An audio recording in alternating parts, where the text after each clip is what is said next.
Non, je pense que les premières négociations, il n'y avait pas de gros problèmes. Les gens, les différentes composantes du GPRA étaient tous d'accord pour aller aux négociations et ils étaient d'accord sur la base d'une feuille de route acceptée par tout le monde. Et cette feuille de route a été empruntée jusqu'à la fin des négociations, jusqu'à la fin des négociations et les accords de Vienne. Par contre, dans la première négociation, celle qui s'est faite en mai 60, il n'y avait pas de fracture ouverte. Il n'y avait pas de conflit entre l'état-major et le GPRA. Moi, j'y ai participé à cette première négociation. Il y avait, les gens de l'armée étaient venus avec un conseiller, etc. Et ils ont assisté jusqu'au bout. C'est dans les deuxièmes négociations, au moment où ont commencé les frictions, qui portaient beaucoup plus sur des problèmes internes que sur le problème des rapports avec la France.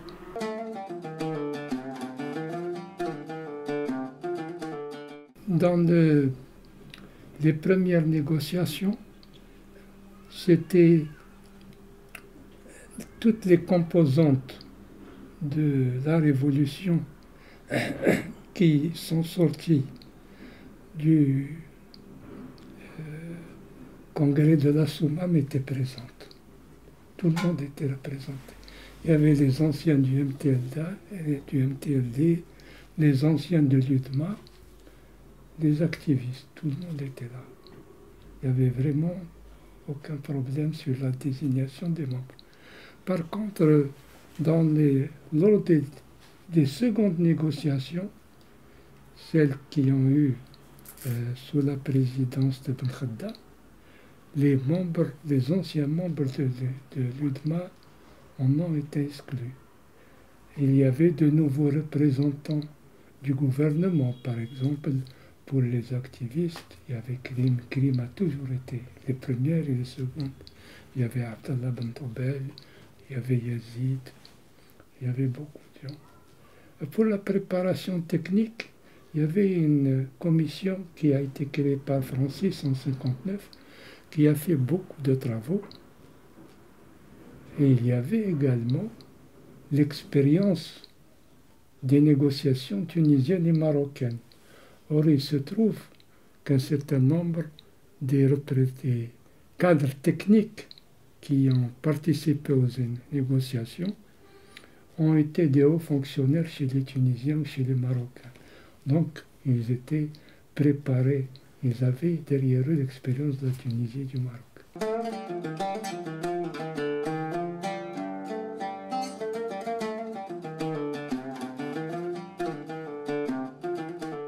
Il faut être clair. Il y avait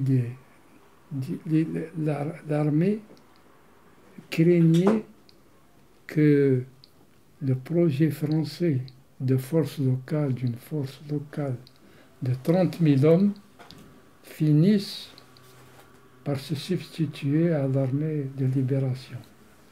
C'était une crainte. Et ce n'était pas une certitude. Et donc, cette crainte n'a jamais été dite ouvertement. Elle n'a jamais été dite ouvertement. Mais sinon, le problème, c'est une accumulation de contradictions qui vient de très loin et qui fait que est né le sentiment chez les dirigeants de l'armée que la question de l'unité nationale, ils en étaient la garantie. Donc, Ils soupçonnaient plus ou moins, mais il n'y avait rien. Il n'y avait absolument rien.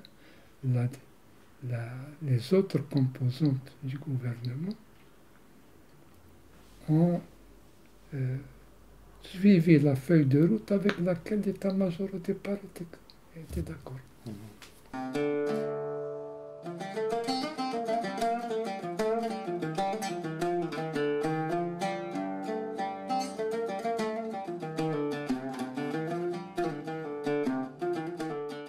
Le gouvernement français était dans une situation difficile. D'abord, il y avait un isolement diplomatique réel sur la question algérienne. Leurs alliés commençaient à leur tourner le dos.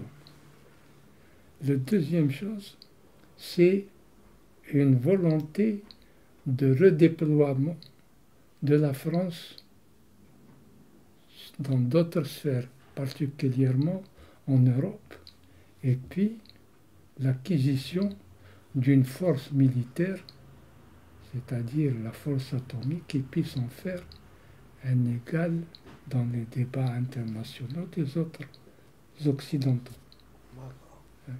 Donc, ils savaient que les Algériens ne pouvaient pas d'emblée prendre toute l'Algérie sous leur direction.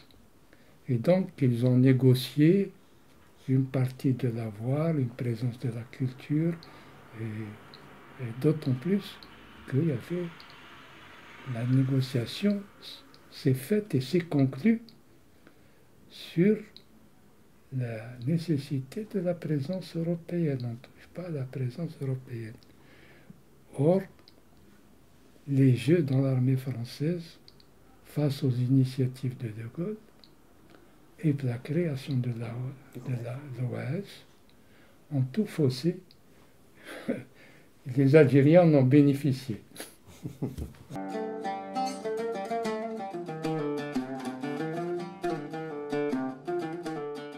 Il y a eu un vote.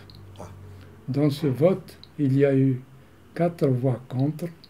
C'est les 3 membres de l'état-major et un membre du conseil de wilaya, de la wilaya 5. Mais ça s'est fait sur un vote. Pour les votes, ça a été net. Nous, on l'a su dès le mois de février. Dès le mois de février, au ministère des Affaires étrangères, il y a Kheder qui a téléphoné à un cadre du ministère que je pilotais, puisque Dahleb était aux négociations. Il lui a dit, nous avons démissionné sur des questions de gestion et d'orientation en matière de politique étrangère.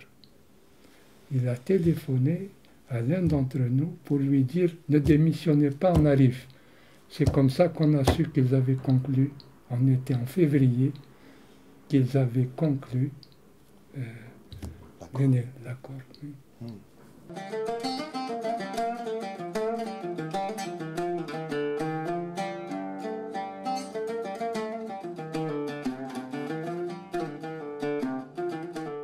Ben, on était content, si vous voulez, d'une certaine manière. C'est vraiment la fin du cauchemar. C'était un cauchemar, la guerre d'indépendance.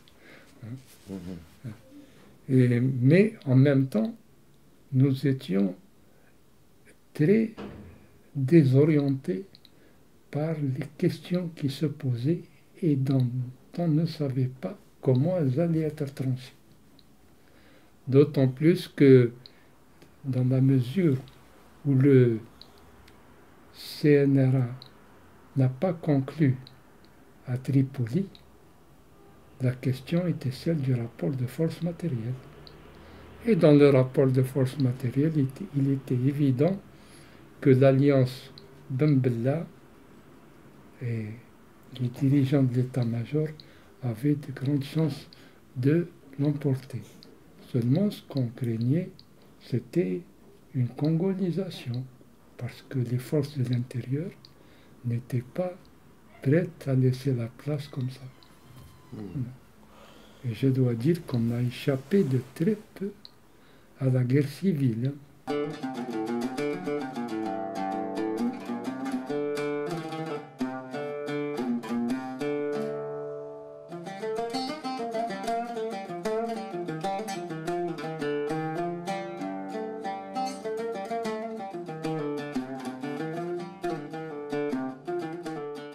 Il y avait les deux.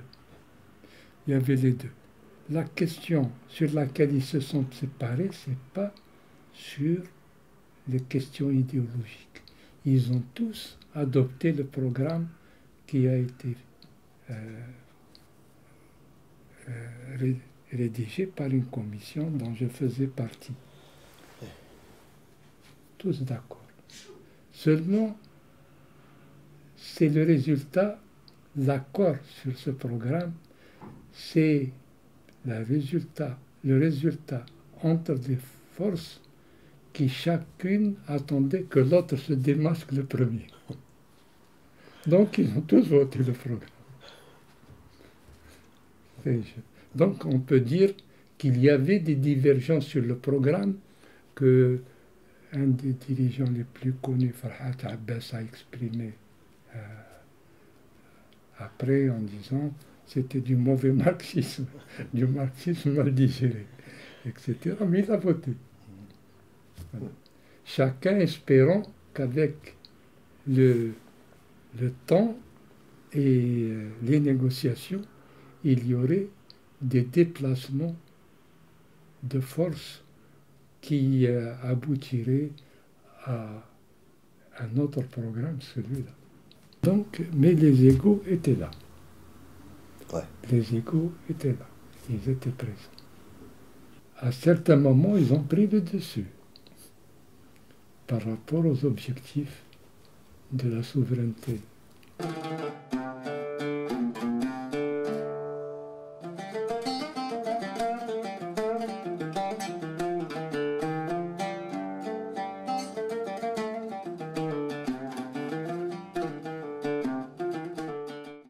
Bon, dans cette période, il y a eu le fait que la pression populaire a réussi à éviter la guerre civile. Ils ont accueilli le GPRA à Alger de la même manière qu'ils ont accueilli plus tard Boumediene Ben Bella.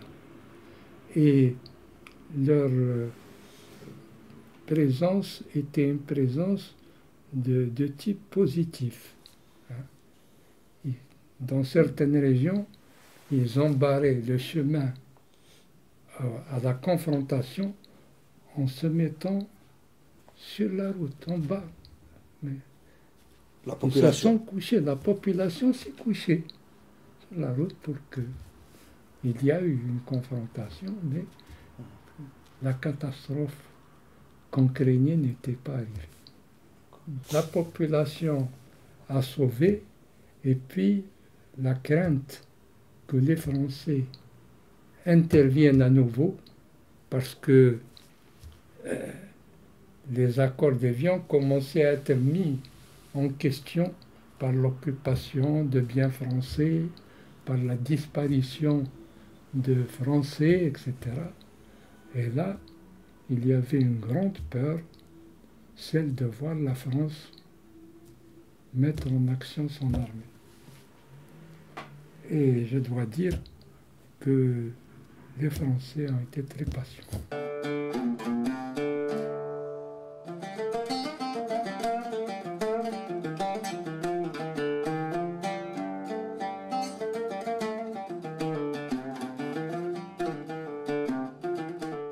Non, moi je pense que ce n'était pas l'essentiel.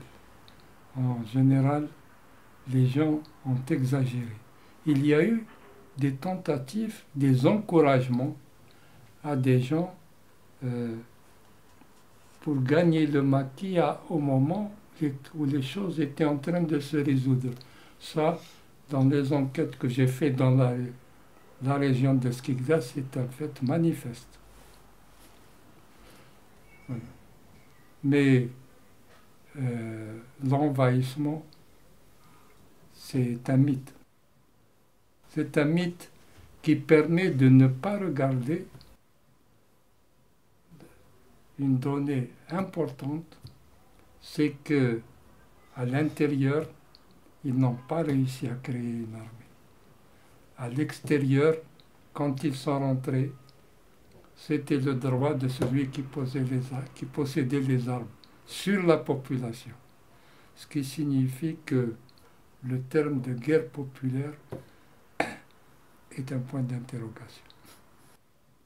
Parce que le peuple ait participé massivement, mais jamais pour réinterpréter les objectifs qui étaient contraires à des virtualités démocratiques. C'est clair, ça c'est très clair. La deuxième chose, c'est que l'Algérie a connu un véritable processus de militarisation intense. D'abord par l'action des acteurs. La guerre menée par les Français et les répliques. Ensuite, dans le dol qu'elle a apporté, cette guerre, à la présence de la société civile. Il ne faut jamais oublier que pendant la guerre, la substance intellectuelle de l'Algérie était dans l'émigration, dans les camps à l'extérieur du pays. La société était désarticulée.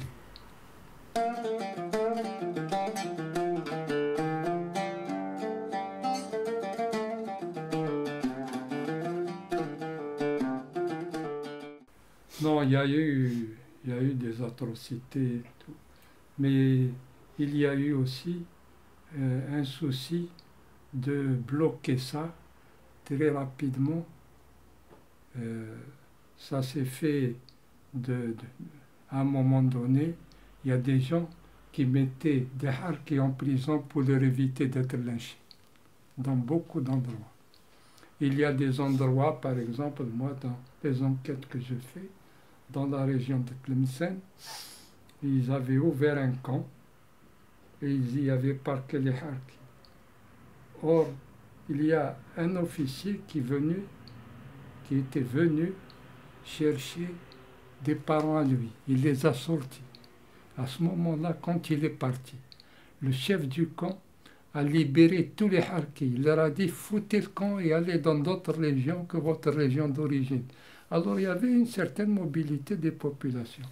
Et le gonflement des chiffres est venu essentiellement de l'adversaire.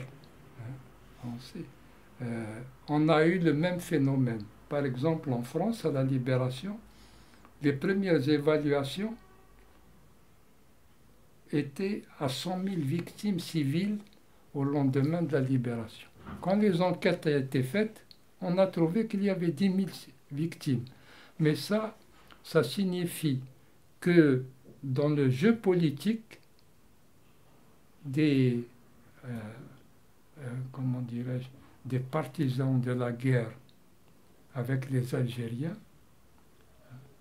et dans le jeu politique algérien, était devenu une donnée massive. C'est un élément pour la formation de nouveaux rapports politiques. Toujours est-il que cette question aurait dû être traitée après l'indépendance comme une vraie question politique. Elle ne l'a pas été. Et je dirais même que personne ne voulait que la question des messalistes ou la question des harkis soit traitée. Parce que il y a eu beaucoup d'injustices, il y a eu beaucoup de répression, où ont été réglés des comptes qui n'avaient rien à voir avec la guerre. Il y a entre des groupes de population, il y a eu des règlements de comptes qui n'avaient rien à voir avec la trahison ou le truc. Et moi, je l'ai vécu en France. On s'est aperçu à un moment donné, bon, j'étais de ceux qui ont posé la question très rapidement de la lutte entre le FLN et le MNA, de l'intérieur du FLN. Je l'ai posé, je n'étais pas le seul. Il y avait trop de règlements de compte de type tribal, de type régional, qui n'avaient rien à voir avec la guerre.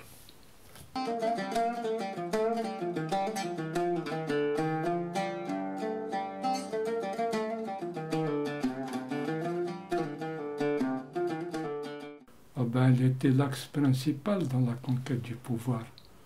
À partir de là, une alliance a été passée entre Ben Bella et l'état-major avant même la fin du conflit. Et donc après, le déroulement, ça a été le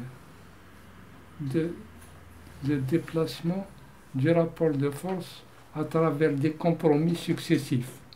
Et le plus fort n'a respecté aucun compromis.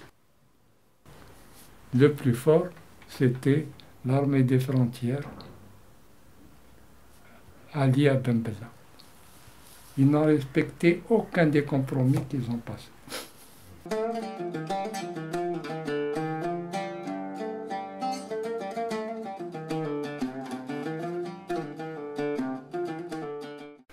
La population, je dois dire qu'elle était restée dans l'expectative et c'était mieux qu'une intervention, parce qu'une intervention, ça aurait pu être une alternative. Or, l'état des forces politiques en Algérie n'offrait aucune alternative. Nous en sommes toujours là.